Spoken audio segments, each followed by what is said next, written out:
नमस्कार. आज मंगळवार दिनांक 21 एप्रिल. जाणून घेऊया आजच्या मुख्य 5 बातम्या.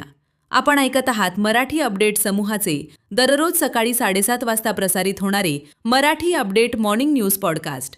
दिनांक 4 एप्रिल रोजी कॅनॉल रोडवर झालेल्या ट्रिपल मर्डरच्या गुन्ह्यातील घटनेनंतर फरार झालेल्या शाहरुख उर्फ कबूतर या आरोपीला अखेर एलसीबीच्या पथकाने हैदराबाद येथून अटक केली आहे. वारंवार जागा बदलत असल्यानं तो पोलिसांच्या हाती लागत नव्हता.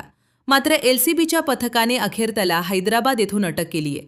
त्याच्यासोबत दुसरा आरोपी आबेदला देखील अटक करण्यात आली आहे.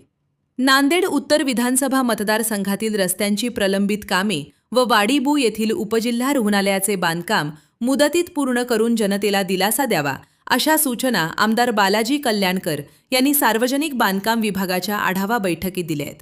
मुखेड तालुक्यातील पिंपळकुंठा तांड्याजवळील वनविभागाच्या जमिनीवरील गवतास तापमान वाढीमुळे काल सोमवार रोजी दुपारी 1 वाजेच्या सुमारास आग लागून वणवा पेटल्याची घटना घडली असून यात तब्बल 20 एकर परिसरातील गवत जळालाय. दरम्यान मुखेड नगर परिषदेचे अग्निशमन बुलेट व देगलूर अग्निशमन दलाच्या मदतीने आग विझवण्यात आली.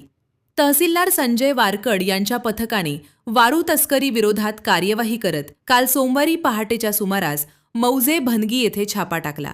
दरम्यान थेट स्फोटक कारवाई करत 3 इंजिन व 1 बोट जिलेटिनच्या साह्याने उद्ध्वस्त केली.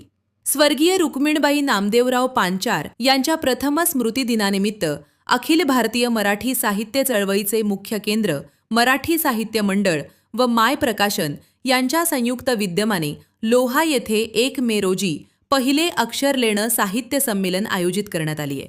अशी माहिती संयोजक तथा मराठी साहित्य मंडळाचे राष्ट्रीय सरचिटणीस डॉक्टर ना पांचार यांनी दिली आहे. दररोज सकाळी 7:30 वाजता Marathi update morning news podcast ऐकण्यासाठी मराठी अपडेट पॉडकास्ट यूट्यूब चॅनलला सबस्क्राईब करा. धन्यवाद.